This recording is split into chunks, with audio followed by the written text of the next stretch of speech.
தெய்வம் தவத்திற்கு போய் 38 வருஷம் ஆகிறது. ஒரு அற்புதமான நாளிலே அவரை நினைத்து கொண்டு 3 நாள் பாஸ்டிங் இருந்தேன். இன்றைக்கி அவர்கள் அனந்தர்கள் வந்து உலகத்துக்கு அறிக்கை எடுக்கிற நாளாக ஒரு சரித்திர நிகழ்ச்சியாக நடந்து கொண்டிருக்கிறது. யார் நடத்துகிறாரோ அவர் நடத்தி கொண்டிருக்கிறார். இதுதான் உண்மை. நாட் ஒரு சிங்கிள் மேன். அவர் அருளாலே நடந்து கொண்டிருக்கிறது. சென்னை என்குல மக்கள் செழிஞ்சவை சிறப்போங்கி வாங்கவே என்று சொல்லியிருக்கிறாங்க தெய்வம். என்னாலே இது பிராட்காஸ்ட் பண்ணுறதுக்காகவே நடத்துகிறாங்க. சரி, நான் ஆண்டவரிடத்தை பெற்ற அதிசயத்தை உங்களுக்கு பகிர்ந்து கொள்ள முடியாது. ஆண்டவர் தயவுன்ற நூல் தெரிஞ்சுக்கலாம். ஆனால் ஒன்று மட்டும் சொல்கிறேன். நான் ஒரு கடவுள் நம்பிக்கை இல்லாதவன். எல்லா சாமியார்கிட்ட காலில் விழுந்து கசங்கி போய் நசுங்கி போய் அழுது பாழா போய் இனி சாமியார் பேரில் நம்புறதில்னு முடிவு வந்தது பிறகு கடைசியிலாக தெய்வம் விசேஷானதர் மூலியமாக எனக்கு ஒரு வாய்ப்பு கிடைச்சிது. சென்னையிலேருந்து சாலைக்கு போகிறதுக்கு முன்னாடி அவர்கள் பரிசோதனை பண்ணுகிறேன். இவர் உண்மையான சாமியாரா? எல்லா சாமியாரும் நான் பார்த்துட்டோம். இவர் உண்மையான சாமியாரா? என்ன செய்யறது? எனக்குள்ள 3 கேள்விகளை கொட்டுக்கொண்டேன். அந்த காலத்தில் சாமி குரு வந்து சிஷ்யனை சுண்டி பார்ப்பார். இப்போ வந்து கலியில் வந்து சிஷ்யன் வந்து சாமியார் சுண்டி பார்ப்பார் குருவை. இதுதான் கலி காலத்தினுடைய ரத்தியம். இது வேதம் சொல்லுகிற பிரகாரம் இந்த வேதனை நிகழ்ச்சியில் நான் கிழக்குச்சியில் வந்தால் போது கிழக்கு பார்த்து உட்காந்துருக்கணும் அந்த சாமி. அவர் சாமி தான் நான் அப்போ நினச்சேன். ஆண்டவர் என்று குருன்னு தெரியாது எனக்கு. 2வது திருக்குறளில் தான் அவர் பேசினா அவர் உண்மையான சாமியார். யார்? நரி வாழை கொண்டு கடலாழம் பார்ப்பது போல் இந்த கயவன் அவர்களை கல்கி அவதாரமூர்த்தி தெரியாது இல்லையா? சும்மா சாமியாரை பார்த்து ஏமாந்து பண்ணீங்கன்னா தெரியும். அவரும் ஒரு சாமியார் நினச்சின்னு போகிறேன். நான் 3 கேள்விகளை மனத்துள்ள வைத்தேன். 1, கிழக்கு பார்த்து அமர்ந்திருக்க வேண்டும் தெய்வம் அவர்கள். அப்படியானால் இவர்கள் உண்மையாக ஒரு கடவுளாக அவதாரமூர்த்தியாக இல்லை இவங்க சொல்கிற மாதிரி இருக்கணும்னு நினச்சிக்க முடிவு மனசுக்குள்ளே சொல்ல முடியுமா? அவங்ககிட்ட என்னை கூட்டு போனவரே கோவிந்தையங்கார் புருஷோத்தமன் கெயிட் பண்ணுறார். இங்கே பத்திரமாக கொண்டு போகிறாங்க. என்ன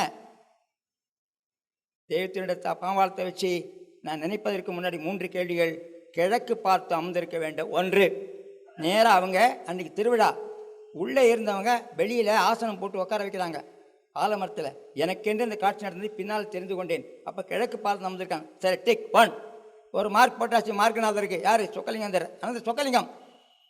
2, வித்தியாசமான பிரசாதம் கொடுக்க வேண்டும் என்று நினைக்கிறான்.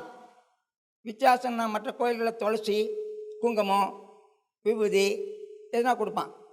ஆனால் இவர்கள் தெய்வமர்கள் உடனே தனது இடது கரத்தில் ஒரு வாழைப்பழத்தை எடுத்து கொடுக்கார்கள். வாழ்ந்து போகிற பாயில் இருந்த வாழைப்பழம் ஏன் தெரியுமா? தெரியாது. 2வது டிக் 2 மார்க் போட்டான் மார்கநாதருக்கு. சரி, கிழக்க பார்த்து உட்காந்தாங்க. இடது கையில் அமுத்து கொடுத்துட்டாங்க. உண்மையிலே இவர் குரு தான். அதற்கு பிறகு கடைசியாக நான் சொல்கிறது, திருக்குறளை ஒரு சம்பாஷிக்கணும். நம்ம அவர்கிட்ட தெரிஞ்சுக்கணும், இல்லைன்னா தெரியப்படுத்தணும். அவருக்கு யார்? இவர் தெரியப்படுத்தணும். திருவள்ளுவர் அவர் ஆதி முதல் தெரியாது, நீதி தெரியாது, செய்தி தெரியாது. இருந்தாலும் அந்த பரம்பொருளை சோதிக்கிற வாய்ப்பு எனக்கு கிடைத்தது. ஆதியை சோதித்த அனந்தர் நான். அகர முதலெழுத்தெல்லாம் ஆதிபகவன் முதற்ற உலகு முதல் திருக்குறள் சொல்லிட்டேன். கேட்டாங்க, சொல்லிட்டேன். அடுத்த குறள் இன்னும் 2வது குறள் சாமியை தெரியாதா? நான் நினைக்கிறேன். கற்றதனால் ஆய பயனன்கொல் பாலறிவன் நற்றாள் தோழாரினின். இது 2வது கேள்வி. நற்றாளை தொழுதியா கண்டியான்னு கேட்குறாங்க. நான் எங்கே கண்டேன்? எல்லாரும் சொன்னாங்க, நான் சொல்லிட்டு இருக்கிறேன். பிளெயினாக டாக் பண்ணேன். So plain talking. சரி, அதற்குள்ளே ஒரு அனந்தத்தில் அண்டமும் மதிபாதாளம் அது நிறைய சாஸ்திரம் படிச்சுட்டு பேசுகிறாரு. ஒன்றும் புரியல எனக்கு. சரி, ஏதோ இருந்த நேரம் கடகடன்னு சொல்ல முடிஞ்சு போச்சு.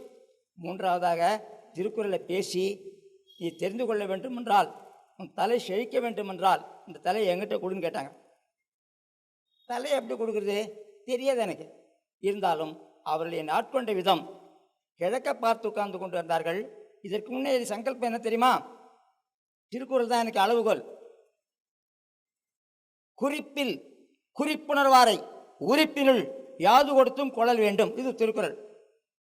அட நீ பார்த்தா இந்த பௌஷுடன் தெரிஞ்சுக்கணும். ஞானிகள் இலக்கணம் படிச்சுக்கிற ஞானிகள் தெரிவாங்கன்னு பேசினா சில பேர் இந்த லட்சணம் உடையவன் தெரிஞ்சுக்கலாம். ஆனால் பார்த்தாவே தெரிஞ்சுக்கலாம். தெலுங்கில் ஒரு பழமொழி, கூக்கும்போது பூக்குண்டி லட்சணம் சொல்லி வைத்தியர்கள் சமாசாரம்.